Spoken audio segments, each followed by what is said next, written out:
வணக்கம் ரசிக பெருமக்களே. இன்றைக்கி நம்ம பார்க்க போகிற சேனலின் பெயர் பழனி அபிஷேகல் சேனல். இந்த சேனல் பற்றி தான் நம்ம யூடியூப்பில் என்னென்ன போட்டிருக்காங்க, என்ன பாடல் போட்டு ஆடி இருக்காரு அப்படிங்கிறத நம்ம விரிவாகவும் தெளிவாகவும் இன்றைக்கி பார்க்க போகிறோம்.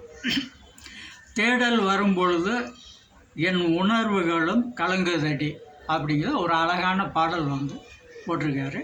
அந்த பாடல் நல்லா இருக்குது. ஆனால் பேக்ரவுண்டில் ஒரு மரம் வச்சு எடுத்துருந்தார்ல, அந்த மரத்தில் நீங்கள் ஃப்ரேம் செட் பண்ணி அதுலேயே நீங்கள் பல ஷாட்டுகள் உங்களை வச்சே நீங்கள் எடுத்திருந்தீங்கன்னா நல்லா இருந்திருக்கும். கூட ஒரு ஆளை வச்சு நீங்கள் எடுக்கிறதுக்கு வழியை பாருங்கள். அதை கட் பண்ணி தூக்கி வந்ததுனால தான் அந்த மரம் அப்படிங்கிற ஒரு அழகு மற்ற இடங்களில் காட்டும்போது அடி வாங்குது. அதை சரி பண்ணிக்கோங்க, இன்னும் நல்லாயிருக்கும் சாங்கு. ஊரெல்லாம் மன்னவர் உலகை ஆளும் மன்னவர் அப்படிங்கிற ஒரு பாடல், நல்ல பாடல் போட்டிருக்கீங்க. அதில் பேக்ரவுண்டில் கோயில் இருக்குது. நீங்கள் உங்களை மட்டுமே கனெக்ட் பண்ணி ஆடிக்கிட்டு இருக்கீங்க. நீங்களும் பாடலுக்கு தேவை. பின்னாடி இருக்கிற பேக்ரவுண்ட் அந்த கோயிலும் அந்த பாடலுக்கு தேவை. நீங்கள் அந்த கோயிலில் ஃப்ரேம் வச்சு யாராவது ஒரு ஆளை வச்சுக்கிட்டு, இல்லை நீங்களும் தனிப்பட்ட முறையில் அதை எப்படி கட் பண்ணி எடுக்கணுமோ அதை ஒரு ஐடியா பண்ணி அந்த கோயிலில் நீங்கள் பல ஷாட்டுகள் எடுத்து உங்களை நீங்கள் காட்டி பாடி இருந்தீங்கன்னா இன்னும் அழகாக இருந்திருக்கும். அதை மிஸ் பண்ணிட்டீங்க.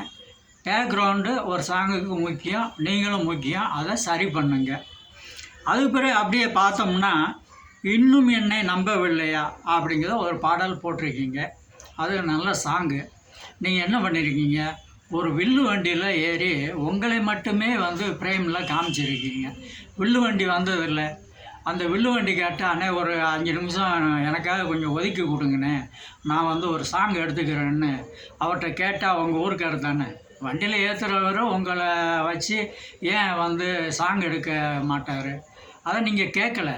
முன்னாடி மாட்டு வண்டியை ஓட வச்சு உங்களை வச்சு பாடி ஏதாவது ஒரு ஷாட்டு எம்டி ஷாட்டு எடுத்தாவது அதுக்கு பிறகு அவரை நிப்பாட்டி போகிற ஷாட்டு லாங்காக எடுத்து நீங்கள் இல்லாமல் ஷீட் பண்ணி எடுக்கிறதுக்கு பல வழி இருக்குது.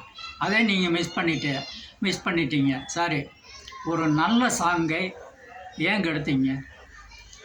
உங்களுக்கு தெரியணும் மாட்டு வண்டி இனிமேல் கிடைக்குமா? எங்களுக்கெல்லாம் மாட்டு வண்டியெல்லாம் கிடைக்கல. அந்த மாதிரி வில்லு வண்டியெல்லாம் கிடச்சிச்சின்னு வச்சுக்கோங்களேன், உங்களை விட சூப்பராக என்னால் எடுக்க முடியும். அதுக்கு வழி இல்லை. நீங்கள் உங்கள் தவறுகளை திருத்தி கொண்டு நீங்களும் தேவை சாங்குக்கு, பாடலும் ஒரு சாங்குக்கு தேவை, பேக்ரவுண்டும் ரொம்ப ரொம்ப முக்கியம். அதெல்லாம் சரி பண்ணி நீங்கள் தெளிவாக உங்கள் யூடியூப்பில் போட்டிங்கன்னா உங்கள் யூடியூப் நாளைக்கு மிகப்பெரிய அளவில் வர்றதுக்கு வாய்ப்பு இருக்குது. எல்லோரும் சேர்ந்து உழைங்க. அந்த உழைப்பு என்றைக்குமே நம்ம யூடியூப்பில் வீண் போகாது. நன்றி.